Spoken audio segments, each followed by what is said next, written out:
Hi, and welcome to the Media Show on the Pod TV Network. I'm Nick Pellavito. I'll be your moderator for today's Food Fight. Today, we're going to be discussing the difference between hate speech and free speech.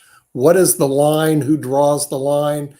And who's in charge of this line? So with that, we're going to bring in somebody who can change my mind, who's also a FIDE chess master from San Francisco, California, the Honorable Jim Eade. Jim, maybe you can enlighten us on free speech versus hate speech. Who draws the line? What is the line? And with that, also from California, we're going to a Mega Society member, a gentleman who was a former writer for Jimmy Kimmel Live, Rick Rosner. Welcome to Free Speech and versus Hate Speech. And then from Canada, we're going to bring in the Honorable Sasha Starr, who also is in charge of modern investing and also the great show Ukraine, Russia, and China on the Pod TV network. And maybe he can help enlighten us on free speech and hate speech. So I'll start with Jim Eade, since you're next to me.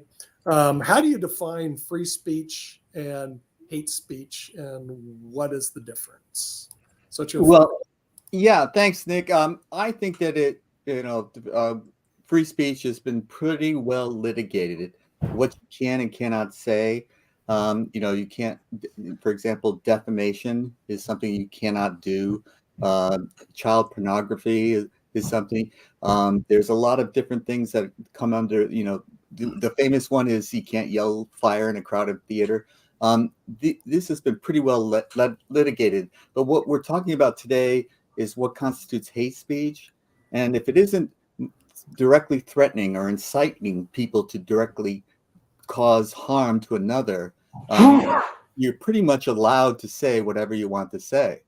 But I have this feeling that, in London, they have Hyde Park where everybody can get up and talk about whatever they want. And then people get in front of them if they're interested in what they're saying, and people move on if they're not. And I think, we need Hyde Park in our cities, in all our cities, so that people can vent and say whatever they want to say. But most speech, even if we find it hateful, is legal.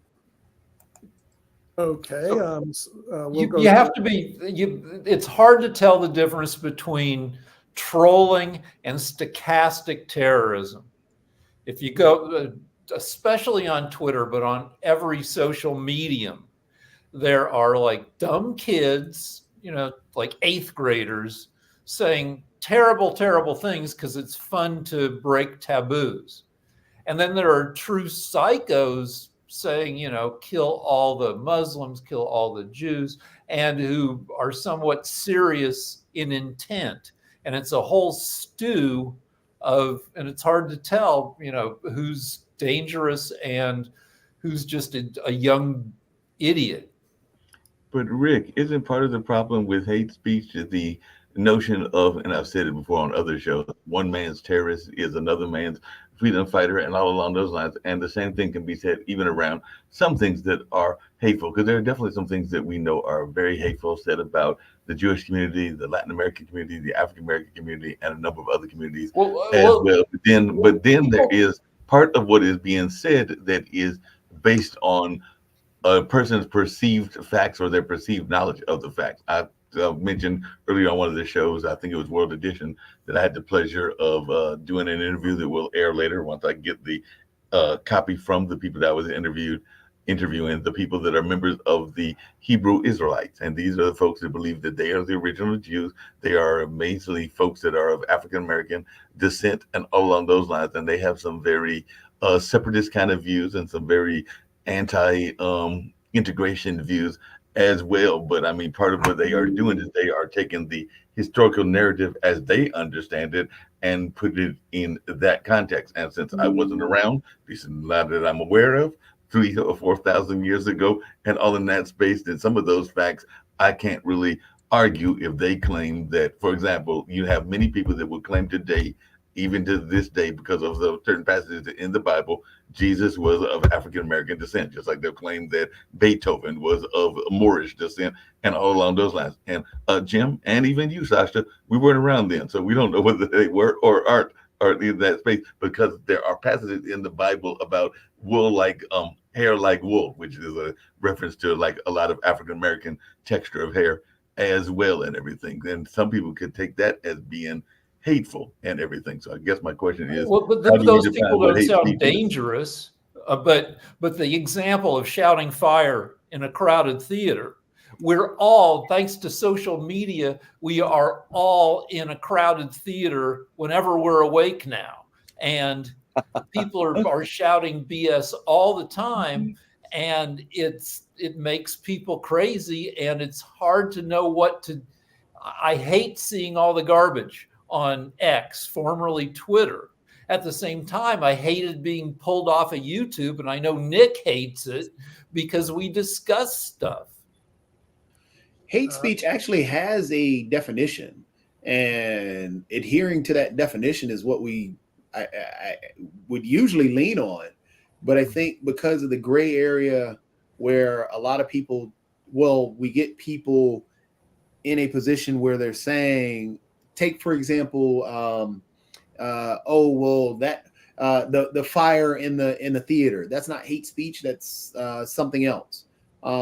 Saying that a person, oh, you wear glasses, oh, you 4 eyes, that's not hate speech, that's something different. So hate speech technically has a definition.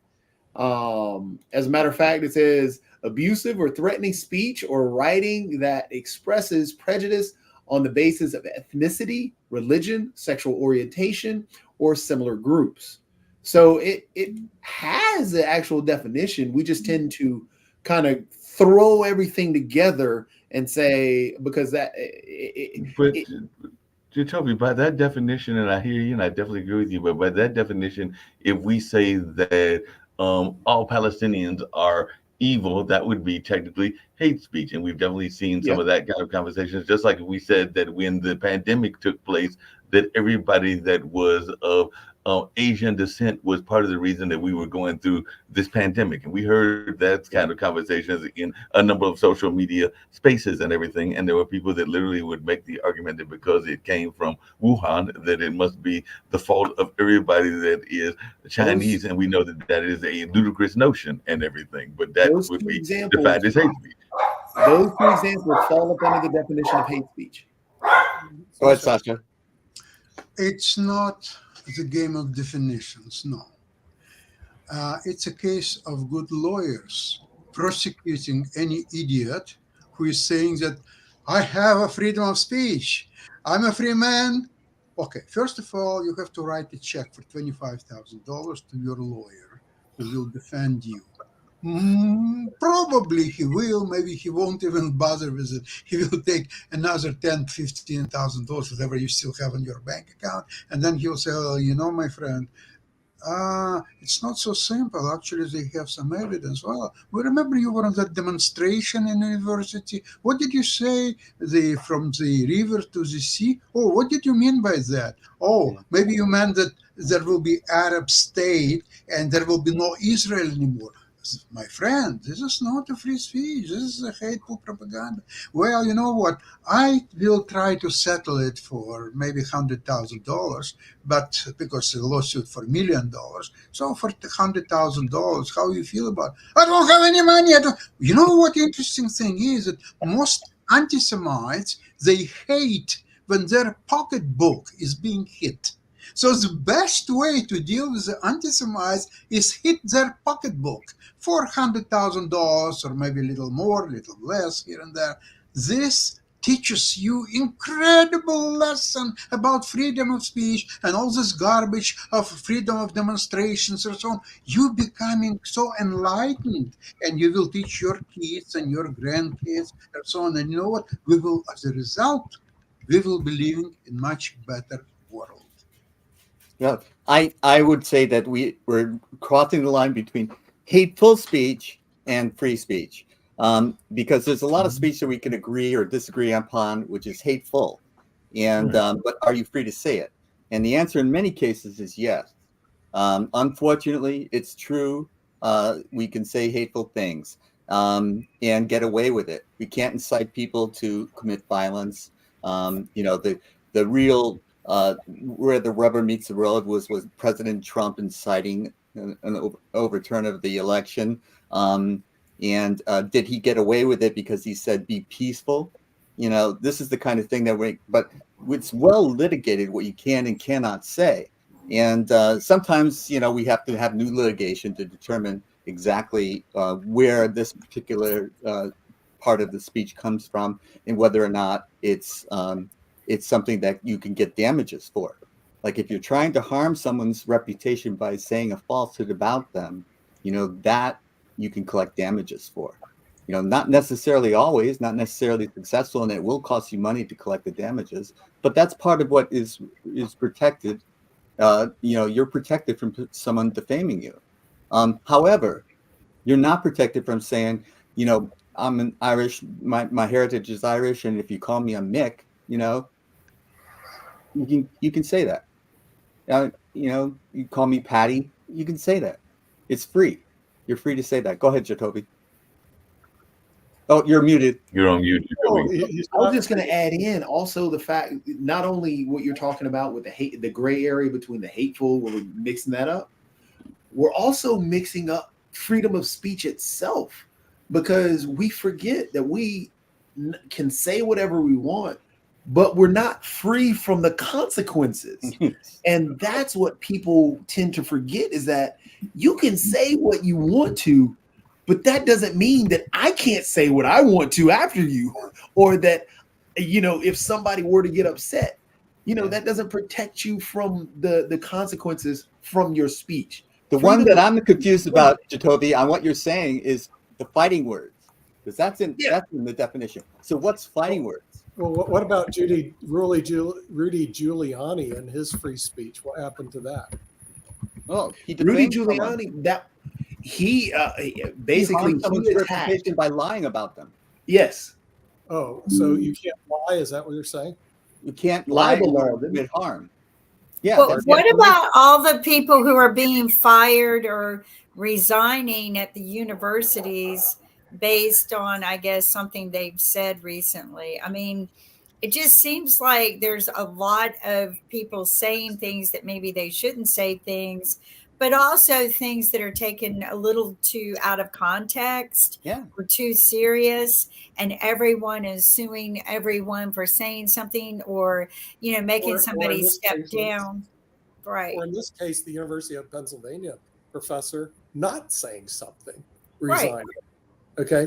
So are you? The Harvard president didn't resign, though.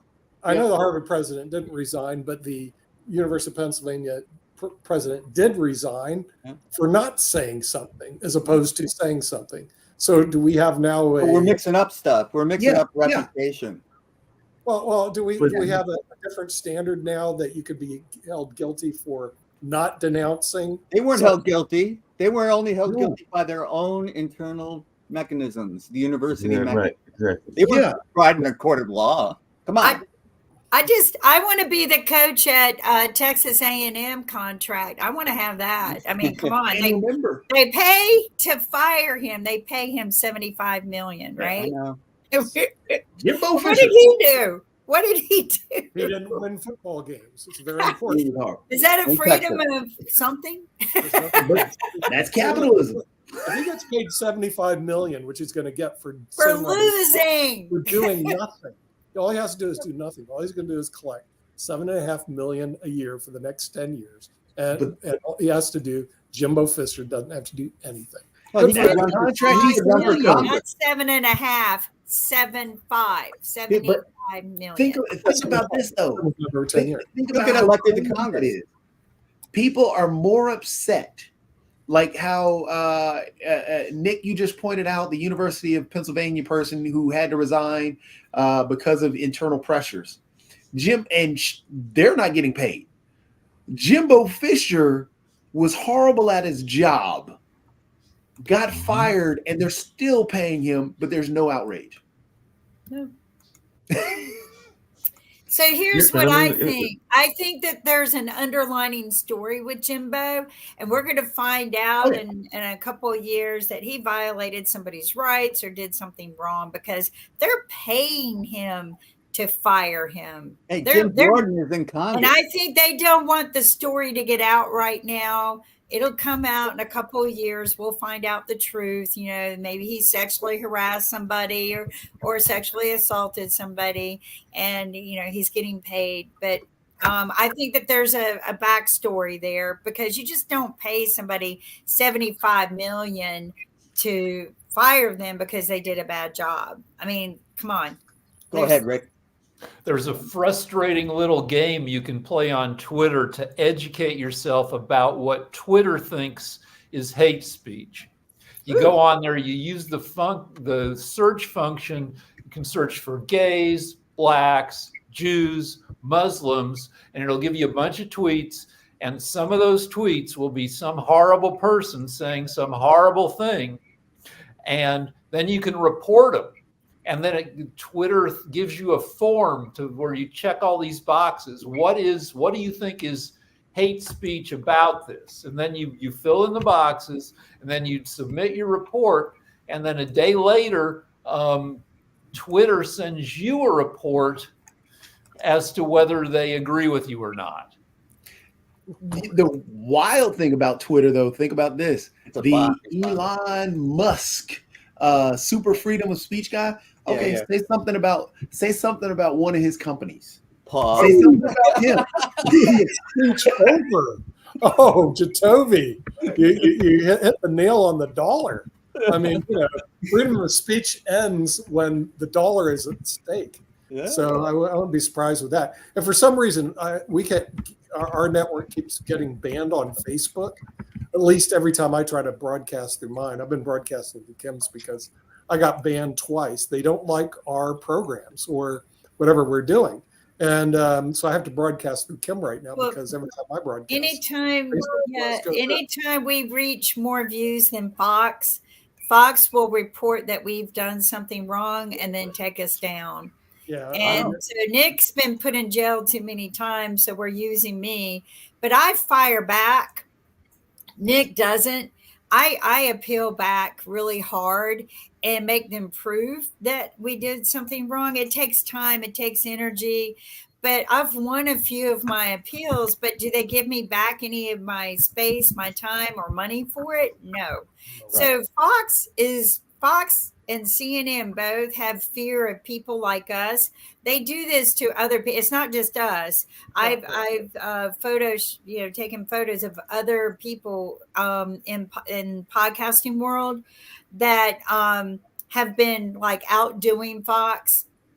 And they've literally cut them out completely. You know, people who've had hundreds of thousands of fans, delete them. And when you delete that many fans, you can't get it back. It's the dark Nick side of knows. capitalism. Nick, you lost like 20,000. yeah, something like Something that. on stupid Facebook. like that. I mean, and all because they didn't give Nick a chance to appeal. Like they just boom, cut him.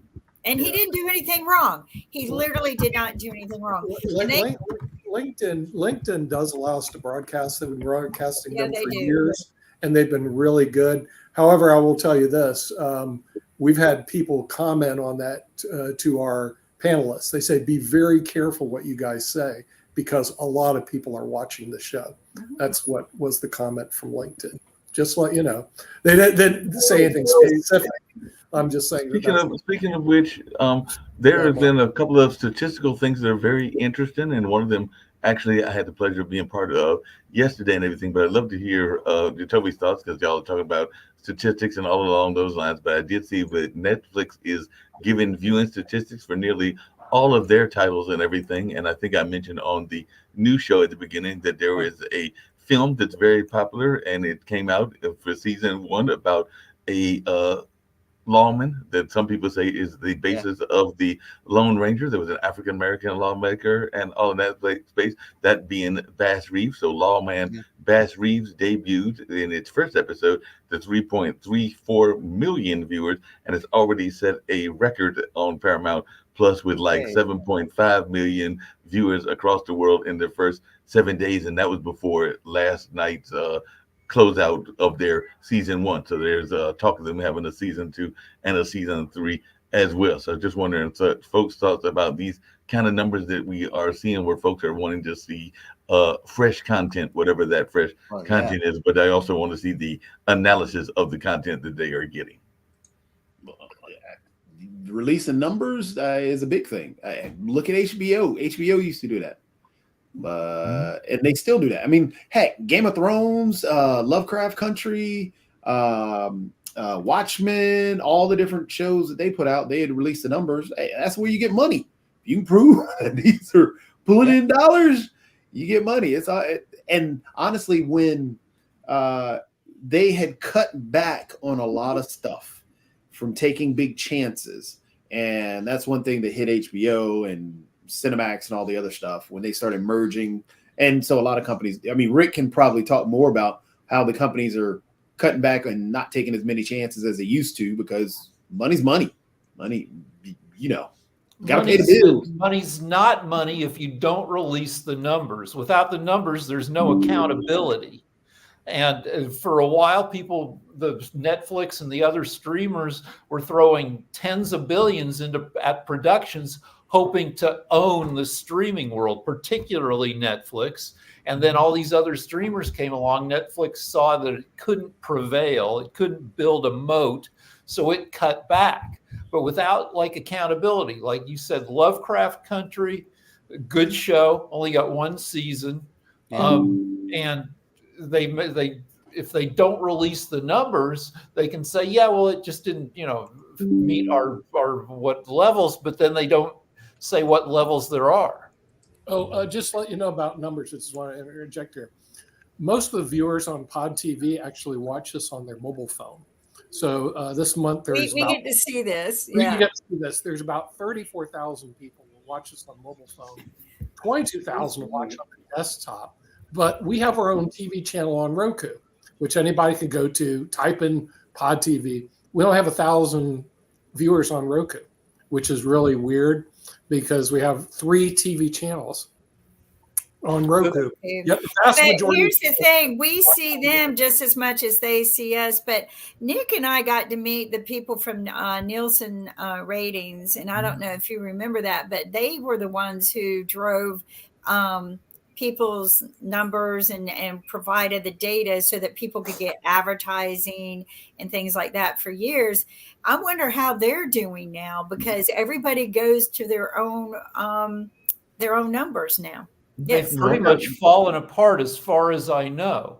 I mean, when there were 3 broadcast networks, it was pretty straightforward. Right. But then then the 80s and the 90s happened, and then Nielsen had to keep changing its metrics because advertisers care, logically, about how many people are actually watching their advertisements. And Nielsen had to keep adjusting how they measured people to reflect that. And they still did a bad job, but it led to all sorts of weird program structures where you made the intros to shows now. The Rockford Files had a minute-long theme song, maybe longer, because people would put up with it. Now shows have a 3-second intro. It could even be Lost just had a noise, and to capture viewers, some shows would throw on a 30-second first act and then move into 8 minutes of commercials to capture the viewer. Other shows, like late night shows in particular, but also news shows, saw that as soon as you run ads, you lose a bunch of viewers. So they'll run a huge long first act. Maddow will talk for 24 minutes before going to break.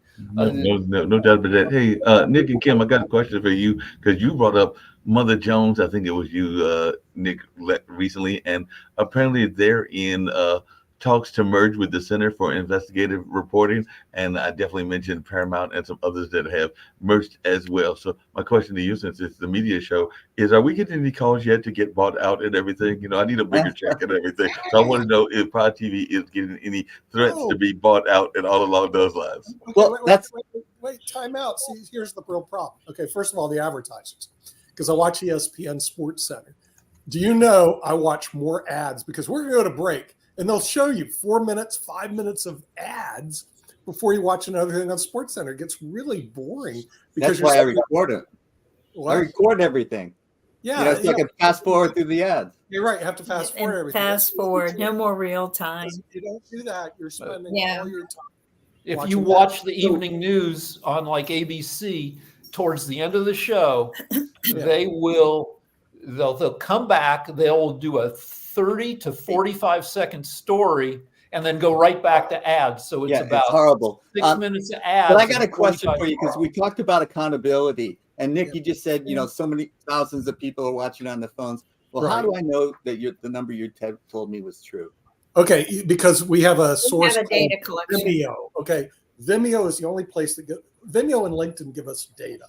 Okay, and if you need to look at data on your shows, as long as they're routed through Vimeo, Vimeo will come back and tell us what the viewership was.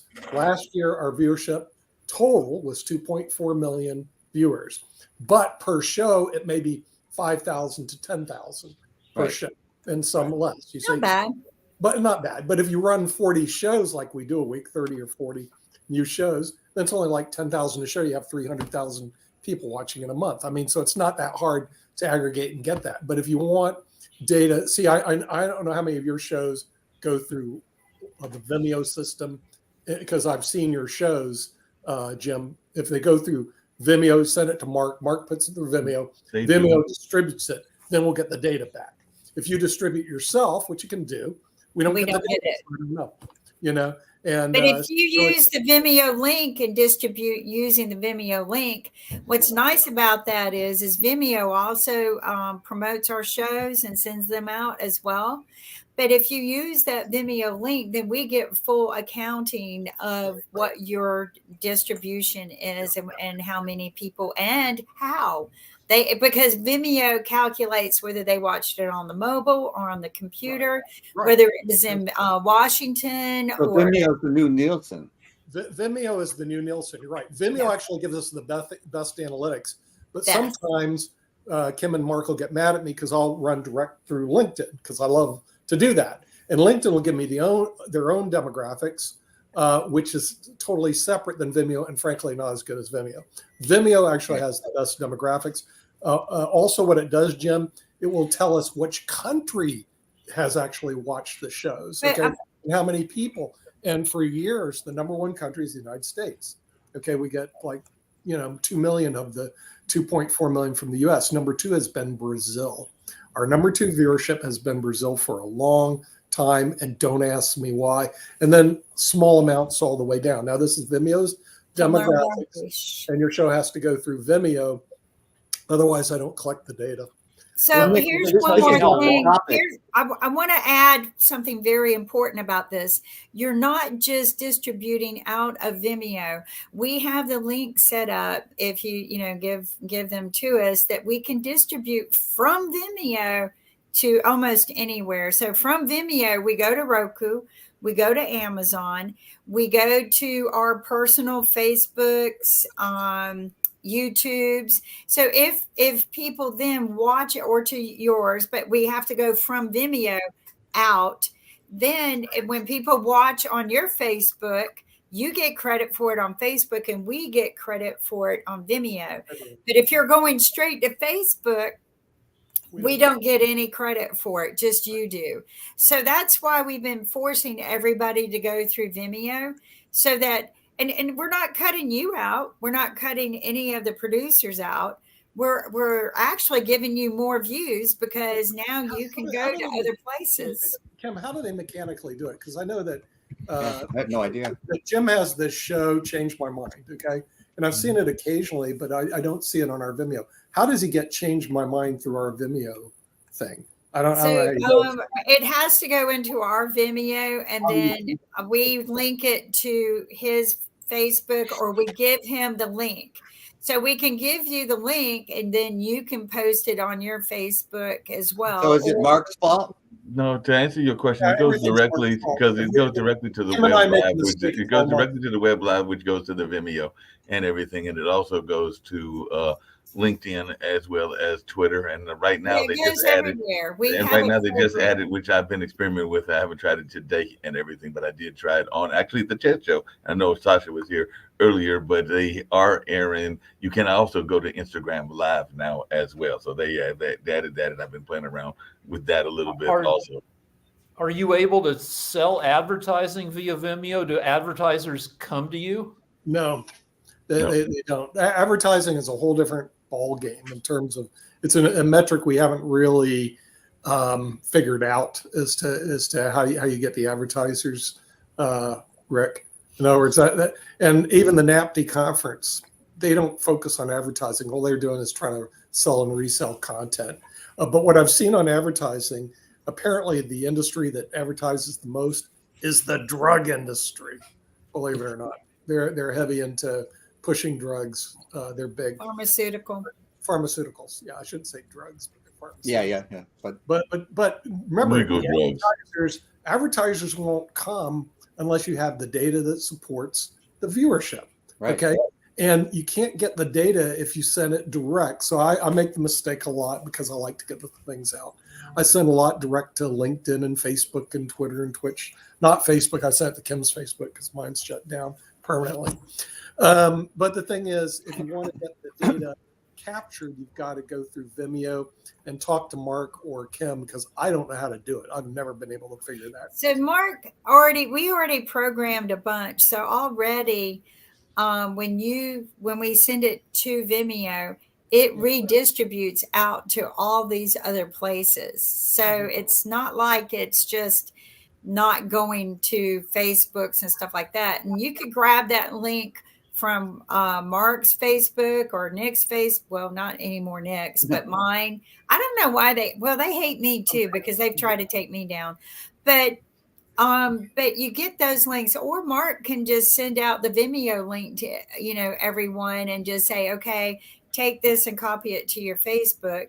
But what that does is every time you get a hit for it, we also get an accounting for it, and that helps you. You can put it on your YouTube, I think, as well. Yeah, because and you really should do it because I don't see either one of your shows on our Vimeo account, and our Vimeo will also, what it does, it'll also rank the shows who gets the most views of the entire network. So you got to get with Mark and get the link so that it gets routed through Vimeo, and then Vimeo will give us the data in terms. And I can tell you how many people watched your shows and from what country they watched it and from what device they watched it. And you're right, Rick. Vimeo is the new Nielsen. Nielsen is dead.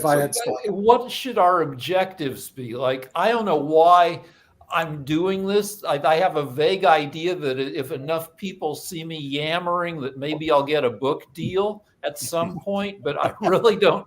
Yeah. Well, that's a good question. I thought about that, because I have different motives to do this. It's mainly because I'm bored doing what I do for a living, which sucks.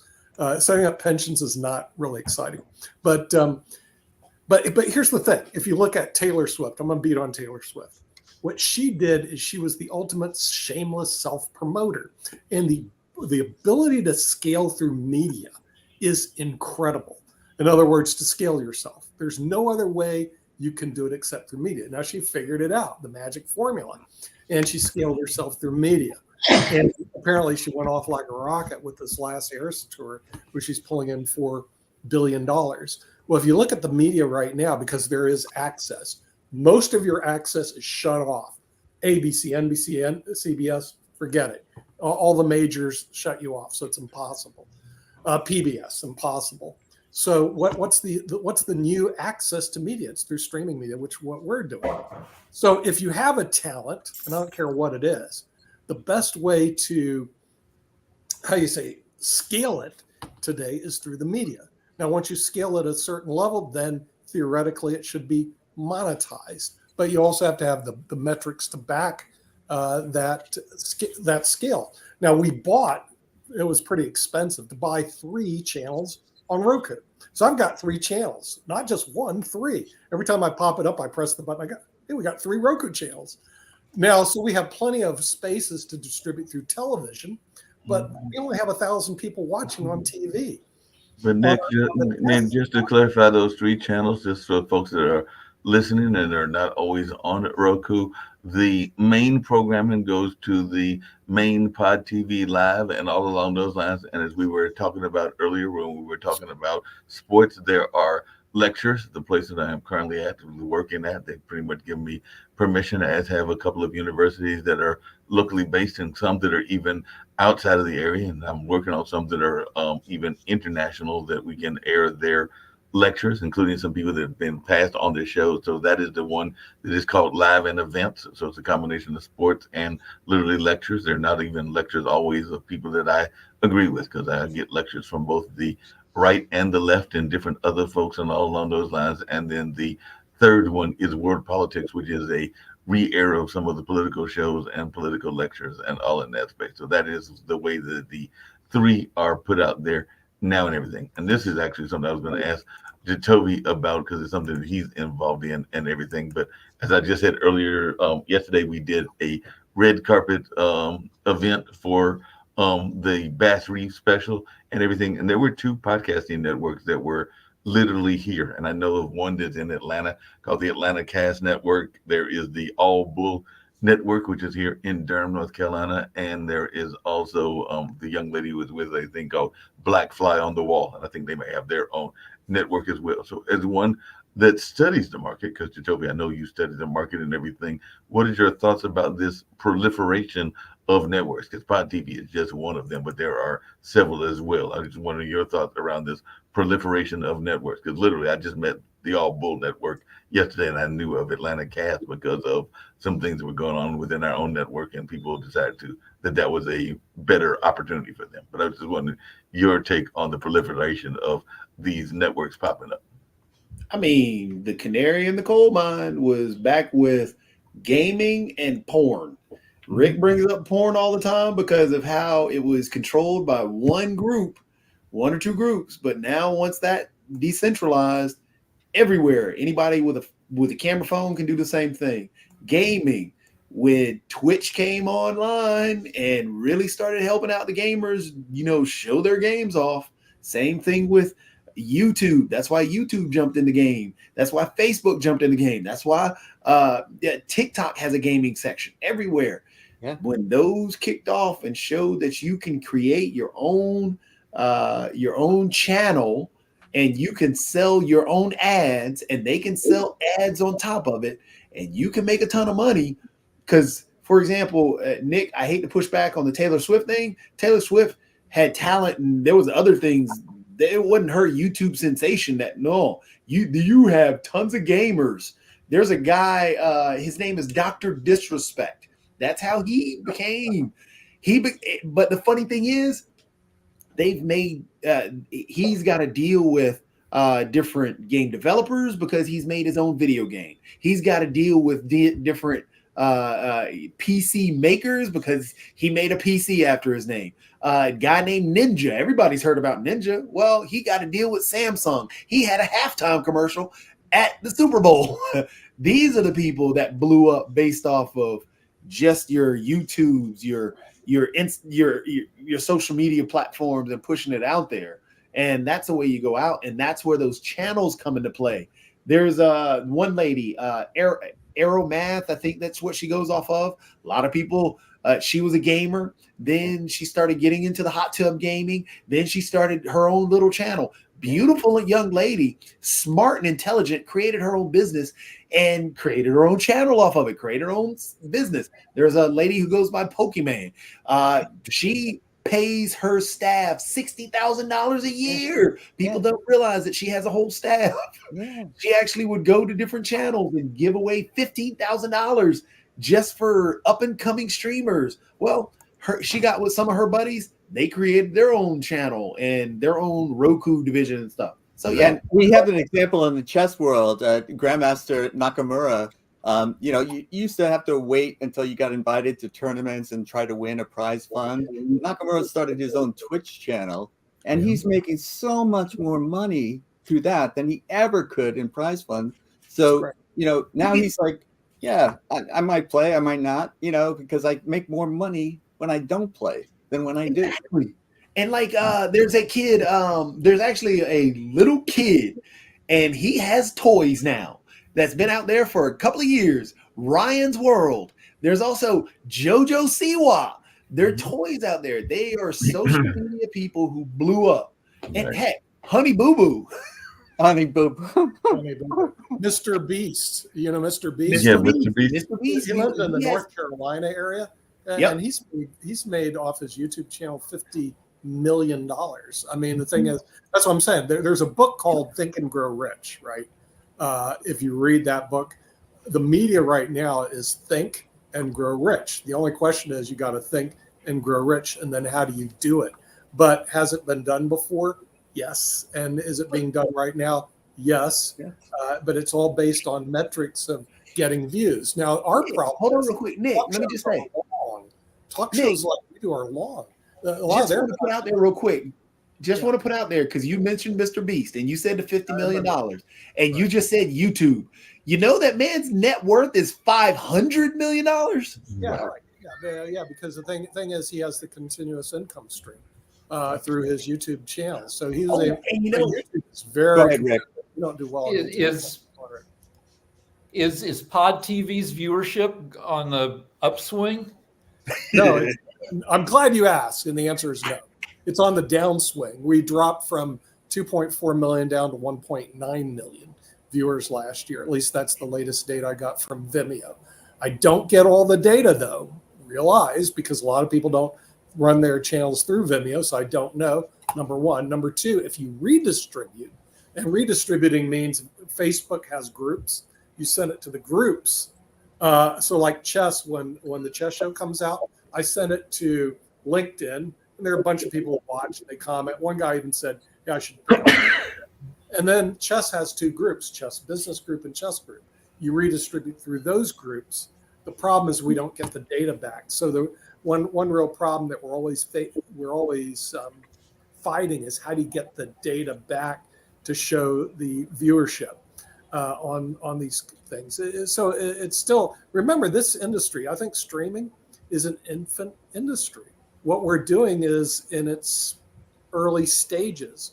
But if you have the horizon, you go out 10 years from now, then it's a whole different cap for those people. But speaking of which, one of the shows that we have that fits into this notion of what is popular, and y'all kind of alluded to it, Jacoby did earlier as well, is the notion of salacious content. And even though nobody's really, at least nobody that I'm aware of, except for maybe his wife trying to look at him in that space and everything, but I do know that folks love the title Naked at Night and all in that space, and that's probably the closest that we have to anything that is salacious and all along those lines. But this is, Rick, you'll enjoy this one, because apparently OpenAI just recently announced their interim CEO, and apparently he's in all kinds of trouble because they just found a new leader after the co-founder Sam Altman left or was ousted on Friday. But now they're finding out stuff, speaking about social media, because apparently he has been involved in discussions about rape fantasy statistics, sex and power, and The Game, a controversial pickup archery book that literally popularized tactics like negging. I have no idea what negging is, and the cube technique. So on the platform X, formerly known as Twitter, this fairly young man, 40 years old, frequently mused at length about dating and how to pick up women. So receiving Negging attention is the from an technique attractive, where you go up to a beautiful woman and you kind of insult her, which is supposed to confuse her because she never gets insulted because she's beautiful, and that's supposed to be your way in. It's playing hard to get.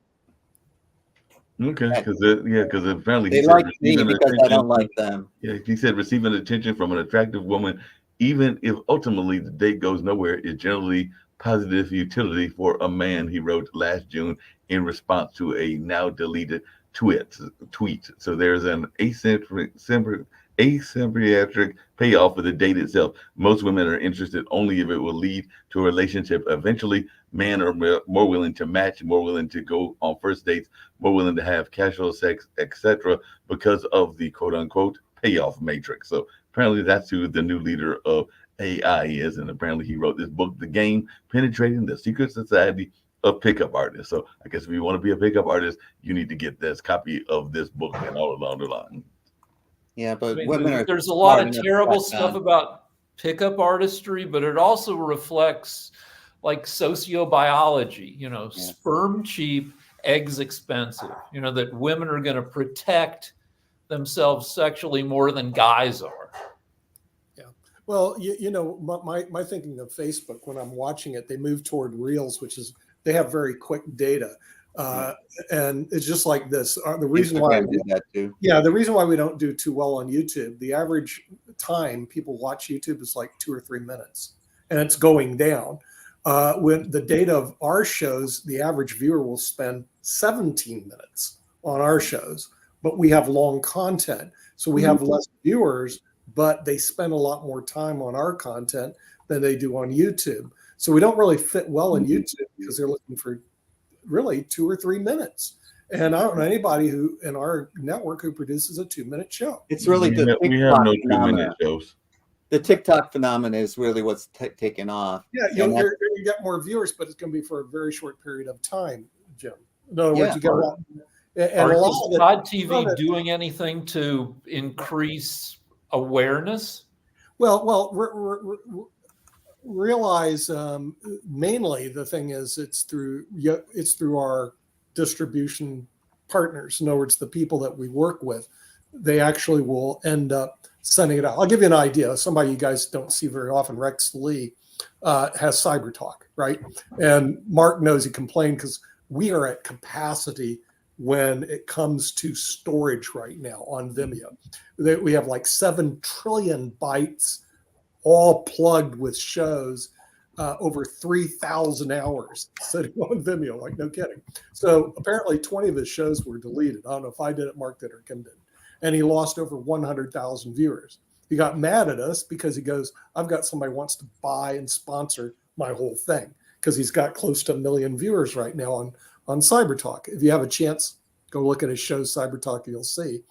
Good quality show. It doesn't surprise me he's moving up in the world.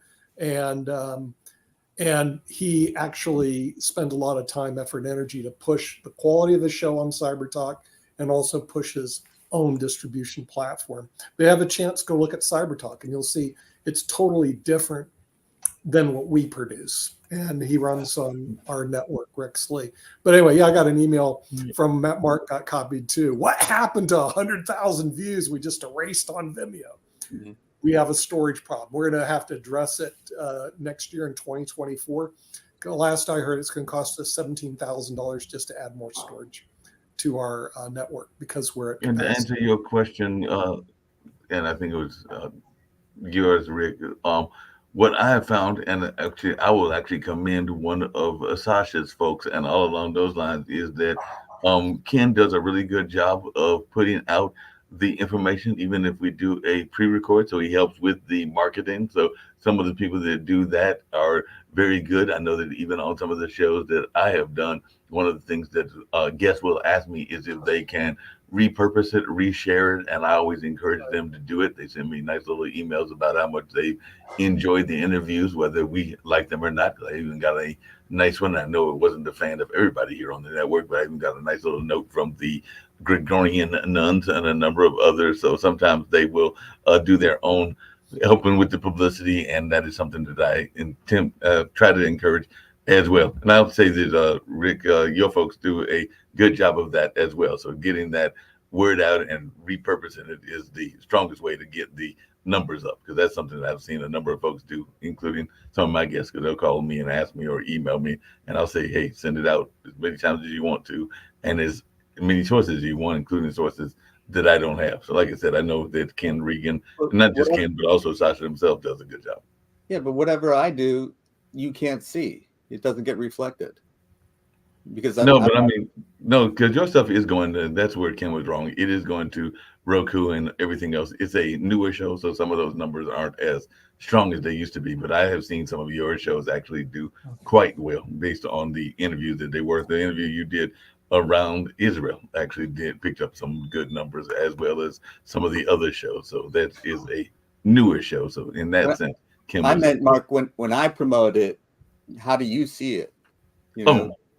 like if I send my links to various people I put it on Facebook, you won't see that. That's true. I will not see that. And I won't even see Ken's stuff as well. So that is correct. I won't see that because it doesn't come back to the Vimeos, which is what Ken was saying. We never capture all the data. So like I said, the known data that we caught was 2.4 million. Probably there's more, Jim. We just don't know how much more, because if you do redistribution or somebody takes and puts it on somewhere else or repost it, we don't get that data. Right.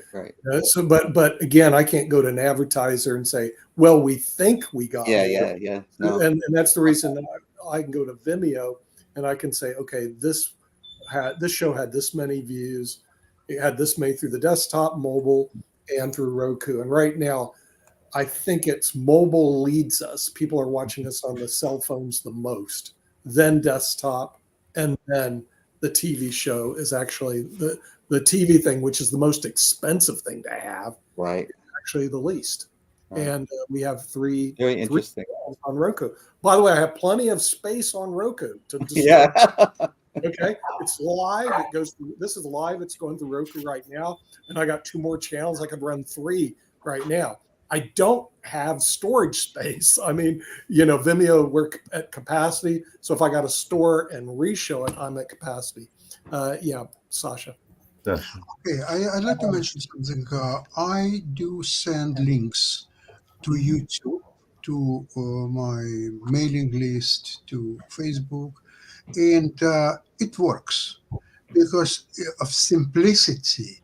That people, they don't care whether we have reports or anything like this. They need a simplicity to press the link, and here is the show. And most of the shows they watch in their free time, in the evenings and on holidays. And sometimes people tell me about comments about my show, which was aired 2 weeks ago. So for 2 weeks they had link, but they didn't touch that link until 2 weeks later. Why? I don't know. Maybe they're so busy, because I have no idea. So what's important is that once someone asked how, because I had some interesting program on World Edition. So on World Edition, I don't have YouTube link. So people asked me about the show, and I didn't have YouTube link. So I advised them to find it on podtv.tv. And I decided to try myself how easy I can find it. It's impossible to find it on podtv.tv. It is impossible, simply because you have a bunch of shows. Some of the shows are a year and a half old. Some of the shows are 3.5 months old, and so on. And they're not systematic. They're not in any order, whether alphabetical order or chronological order, or just. I can't find my shows there. Yeah. I cannot find some of my shows too. So if I have a YouTube link, this is reliable, and people can see it, find it. They can ask me to send link once again, because maybe they lost it or they have too many emails. So I can, most of the times, I can send link again, so they will see it. I am not so sure about how Vimeo works, how simple is that. Most people just don't use Vimeo. I'm one of them. I just don't me either. Vimeo. So I would question what's behind it, how easy. As Kim just put out, you can find it on Pod TV shows. I think that's the main one that is used on YouTube, and that has all the shows. I do like what Rick has done, and that is, I know we have some of the shows that are showcased and have been showcased through the network itself, but because of the limitations, and I think that's what Nick was referring to, it's not all the shows, because like he said, it's about 35 or 40 are not showcased right now. I think one of mine is, Rex's is, and there might be 2 or 3 others, including the narrative show around storytelling that Evan was doing. I had to remember his name. Evan was doing, and all in that space. But there has been talk about everybody having their shows in that space. But even independently, Rick and his crew did that themselves. So I send them the Vimeo link, and they have their crew that has literally put together a showcase that they market themselves and all along those lines. So that's something that some people are doing if they have that kind of initiative. Because I know that Rick and Lance and is it JT? Yeah, JD. Is I it don't do JT? anything. I'm lazy as JD? hell. It must be Lance and JD who are doing something. Right. And also you're a tech guy because you have a web designer that is helping y'all as well. But he's Oh, the yeah, one yeah, that wants he's us really to good. Adam, yeah, he's excellent. Adam, right? Sasha, just to let you know, Vimeo has 287 million viewers on view, but they're not as big as YouTube, which has about 2 billion. Yeah.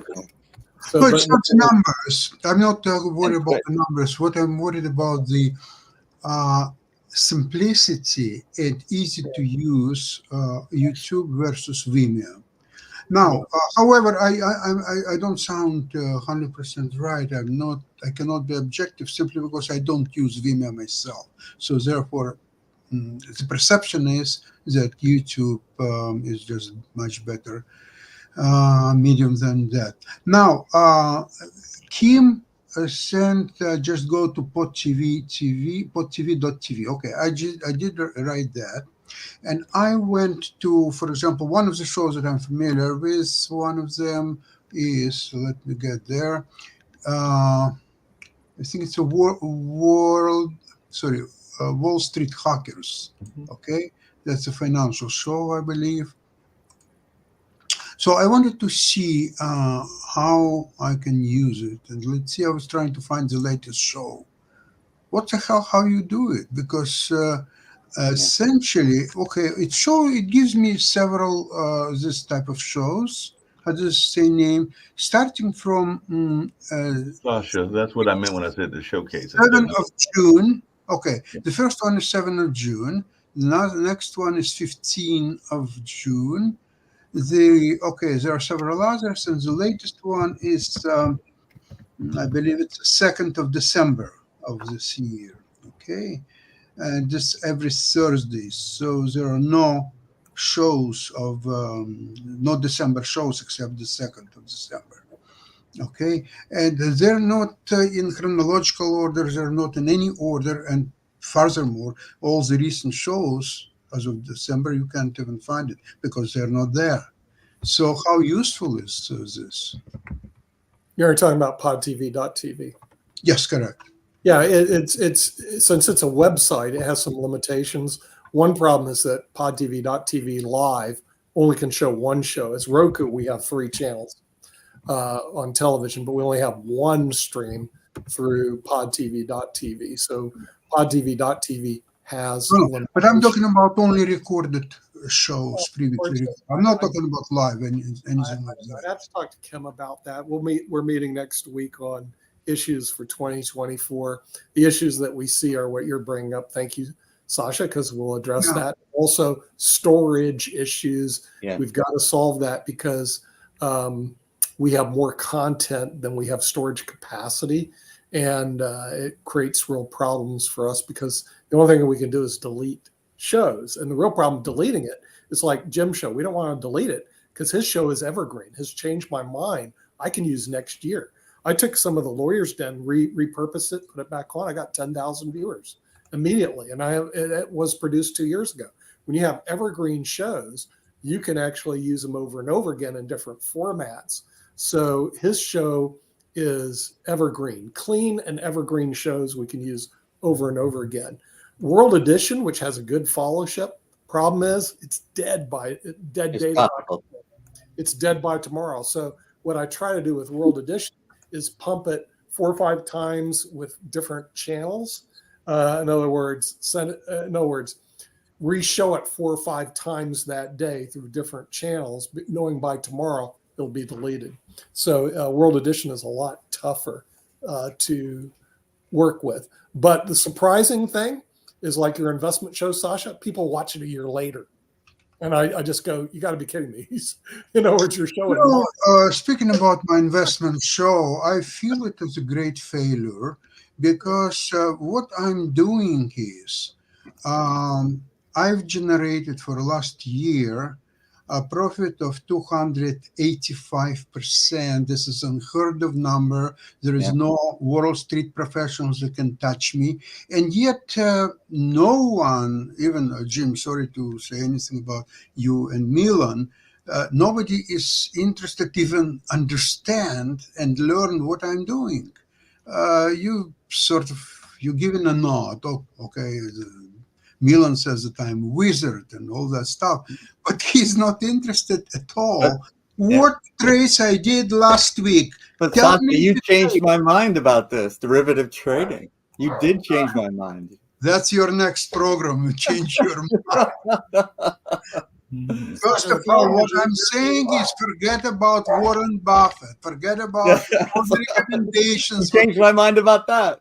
Yeah. the sad part Okay, about so it's not modeling- 100% failure. It's But by the way, really quickly, Nick, I know you're winding down and everything. The only thing I was going to just mention is the only show that we did shout out, and I got to give him a shout out because he will be coming back in 2024 after taking a hiatus and everything. So for those that are interested in learning about the gaming industry, Jacoby will be making a return of the Gamers Den, which has been on hiatus. So we'll be seeing the Gamers Den come back, I think, in January, if all is correct and everything. But if Jacoby Shout want out to to give a Jacoby. quick shout out to the Gamers Den and us learning about the video game industry, because that will be making a return trip. Right. And with that, we're going to end the media show, and we will see you next time, which will probably be next year on the media show, because we're taking a break, which means you're going to get reruns on this show, but not on some of the other shows. No hate speech. No hate speech. No hate speech. Okay. We'll see you next time on media show. Bye-bye. So we got to go. Bye-bye.